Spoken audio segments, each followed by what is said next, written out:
मध्य प्रदेश के इंदौर में पिछले दिनों 4 साल के मासूम की हत्या हुई थी, जिसका खुलासा हुआ है।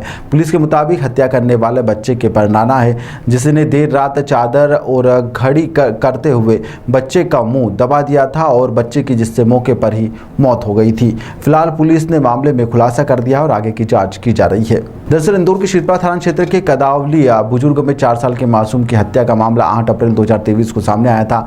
इसके बाद पुलिस ने बच्चे की बॉडी को पोस्टमार्टम के लिए अस्पताल भिजवा दिया था, जहां पर बच्चे के मुंह दबाकर मौत होने की कारण जो थे वह सामने आए थे। जिसके बाद पुलिस ने परिजनों से लगातार पूछताछ कर रही थी, जिसके बाद मामले में खुलासा करते हुए बताया गया कि बच्चे की हत्या करने वाला दूसरा कोई और नहीं बल्कि उसके ही परनाना है। हत्या करने वाला शोभाराम, पुलिस ने जब उससे पूछताछ करी तो उसने बताया कि बच्चे की मां नीतू चौधरी की शादी में बच्चा रोड़ा बन रहा था, जिसके कारण वह ना तो पढ़ाई कर पा रही थी और ना ही उसकी कहीं शादी हो पा रही थी।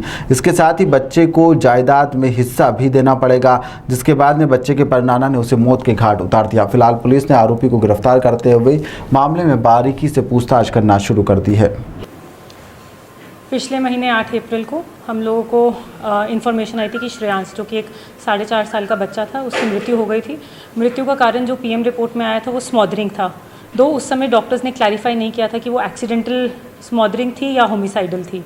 इसके जब इसमें बहुत गंभीरता से हम लोगों ने जांच करनी शुरू की तो ये केस काफ़ी कॉम्प्लिकेटेड था, क्योंकि परिवार के बीच का ही एक केस था जिसमें ना कोई टेक्निकल हमारे पास कोई सबूत था, ना कोई सीसीटीवी फुटेज थी, और क्योंकि घर के अंदर का ही मामला था तो इसको सुलझाने में बहुत ही ज़्यादा इंटेरोगेशन और बहुत ही ज़्यादा फोकस्ड क्वेश्चनिंग की आवश्यकता दिखाई दी।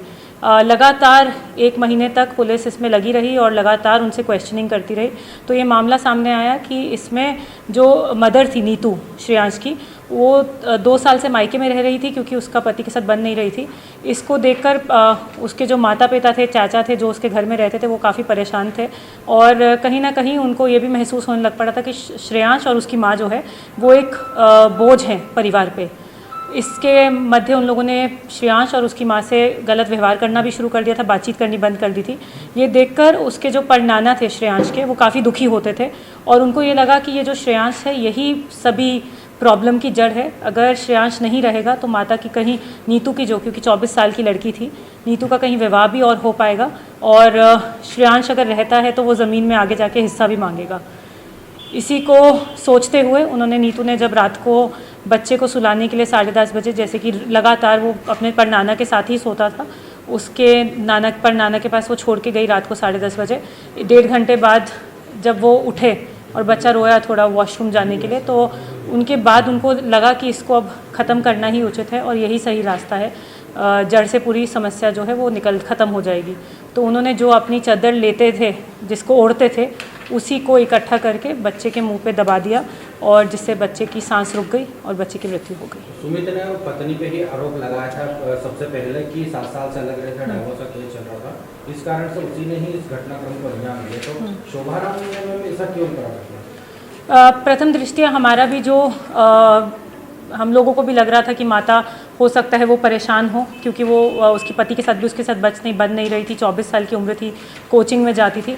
परंतु शोभाराम अपनी जो पोती थी उसके साथ बहुत, उसको सबसे ज़्यादा स्नेह अपने बेटे से भी ज़्यादा उसको था। और जब वो देखता था कि बहुत परेशान हो रही है वो, उसको लगता था शोभाराम को कि सबसे ज़्यादा जो जड़ है समस्या की, वो श्रेयांश ही है। श्रेयांश के कारण ही वो लड़की ना पढ़ाई अच्छे से कर पाती है, उसको देखभाल भी करनी पड़ती है।